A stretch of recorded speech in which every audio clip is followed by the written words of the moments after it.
Hello and welcome to the JSA Studio. I'm your host, as always, Nathan, and today we are continuing our roster breakdown for the University of Michigan's football team with the tight ends. So let's go ahead and jump right into it with our starter, Colston Loveland.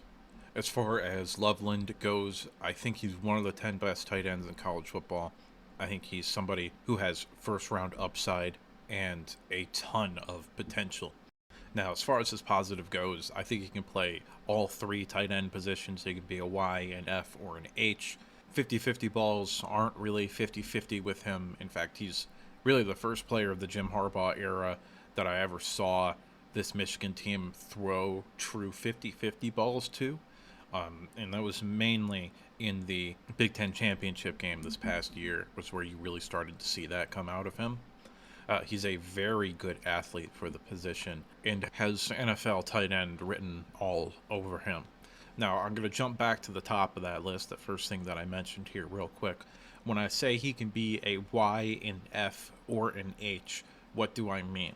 Well, those are the three different types of tight ends.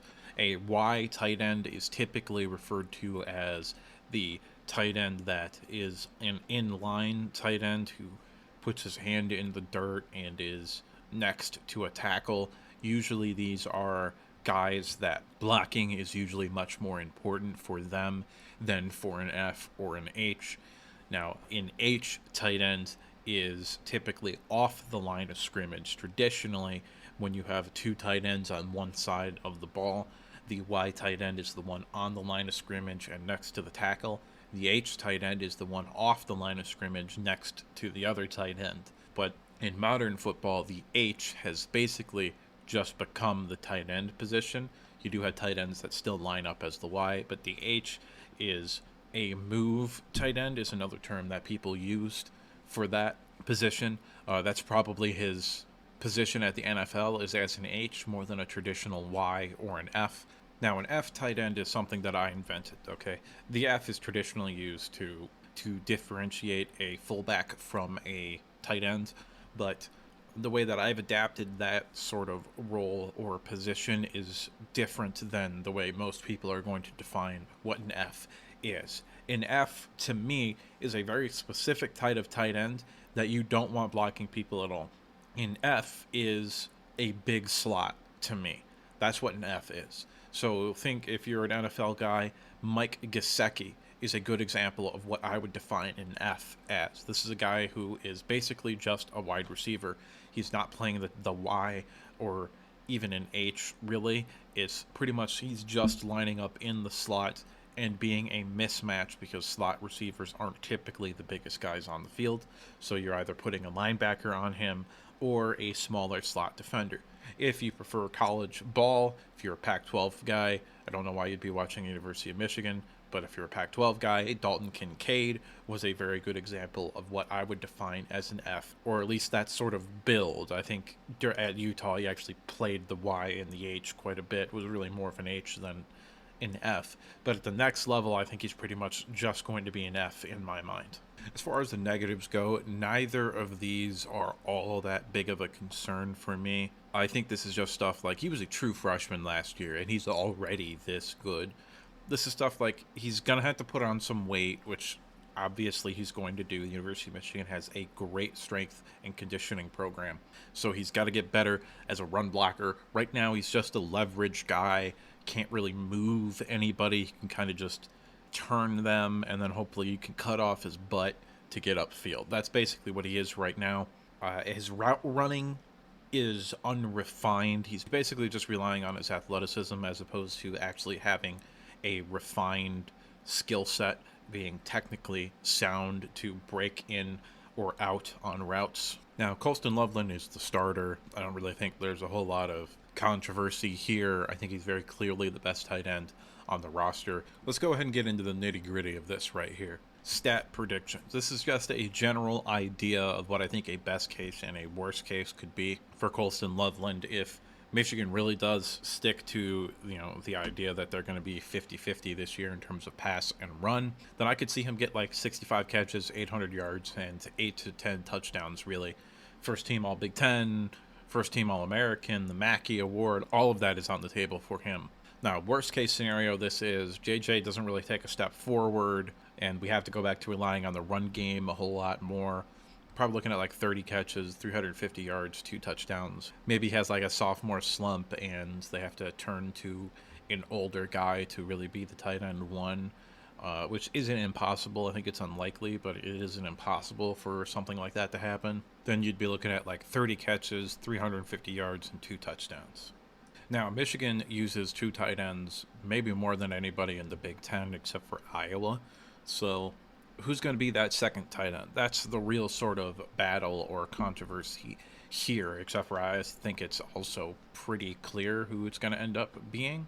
And that's A.J. Barner, the transfer from Indiana. As far as positives go for him, he's got consistent hands. He's got good break on his intermediate or medium routes, and he's a plus blocker, meaning he's a better blocker than most. That's good, considering that Colston Loveland is likely going to be your tight end one, and he is kind of lacking in that regard right now. As far as the negatives go, very little production in 4 years at Indiana. Grad transferred to Michigan. Now, how much of that is the fact that Indiana is kind of horrible, and how much of that is him maybe not being all that good? I don't know, but I do think he's going to be a solid tight end for Michigan, and as a tight end 2, I think you could do a lot worse than him.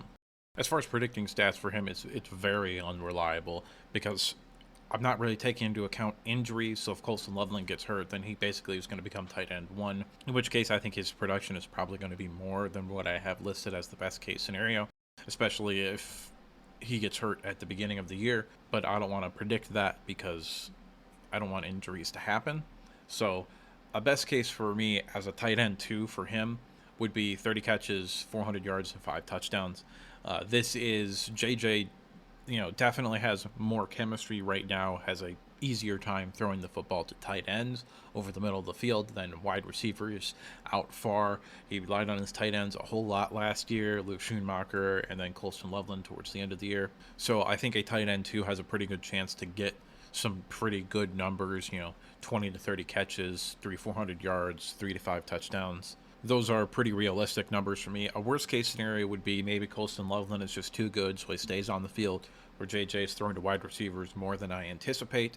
Be like 15 catches, 175 yards, and a touchdown in mop-up duty and stuff like that, where the backup quarterback is going to come in and get the opportunity to throw the ball around a little bit. I do think A.J. Barner is going to be the guy for the tight end 2 role, but he does have a little bit of competition, and that's with Max Bredesen. Max Bredesen was tight end 3 by the end of last year. He was getting into the rotation a little bit and actually playing, catching some balls, but this year I don't really think he takes that step forward because of the transfer in of A.J. Barner. I think he's likely to play over him. However, Bredesen, I think, still has 2 more years of eligibility, so it's not that big of a deal. I do think he will get to play by the end of his career at Michigan. Now, positives is obviously he's got the Michigan bloodline. He can definitely play on special teams, on kickoff, kick return, punt return. He could definitely be a guy to play on all those special teams. And as I already stated, he was tight end 3 by the end of last year.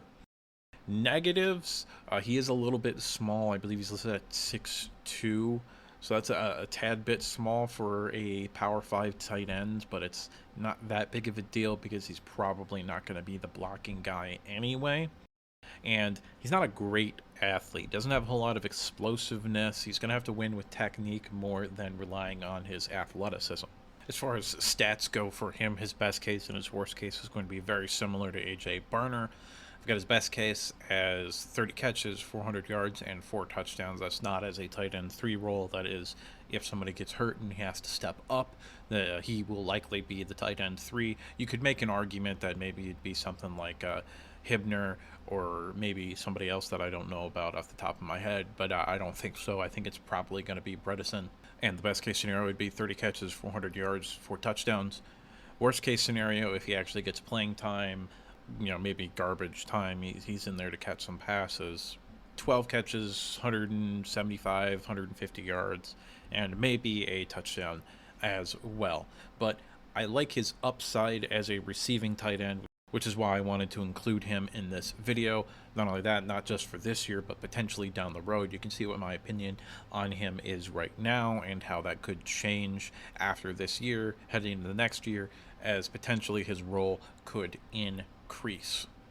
And that is all that I have for you today. Up next, we'll be continuing our roster breakdown for the University of Michigan with arguably the best group on the team, the offensive line. Go ahead and like if you liked the video. Subscribe if you want to see more content like this. If you disagreed with me at any point in the video, or if you thought that I was right about something, let me know down in the comment section below. But let's go ahead and keep it civil. After all, what do I know? I'm just some asshole. And I'll see you next time.